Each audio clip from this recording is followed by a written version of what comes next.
okey. Jadi kita memang berapa bulan ni trial retread kita memang laju keluar. So sekarang saya dengan abang, Assalamualaikum bang. Okey, bagus Sam. Bang, saya nak tanya ada beberapa soalan lah.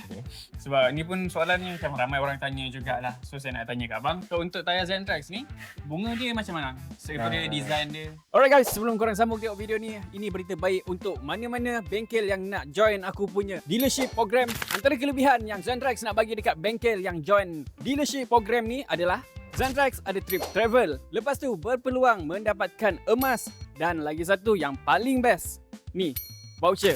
So untuk korang macam mana? Jom sambung video. Bagi saya memang sangat okey lah.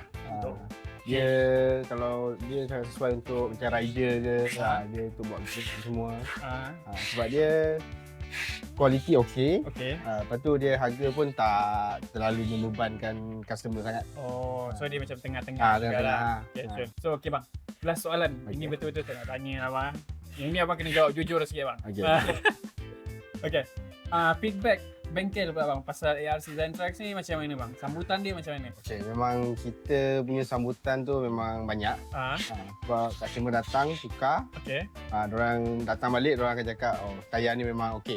Oh. Lepas tu ada member lain pula yang datang. Oh, okey. Jadi kita memang berapa bulan ni trial retread kita memang laju keluar. Ada keluar jugalah macam tu. Okey, faham. So daripada customer pun ada feedback yang positif jugalah. Alright guys.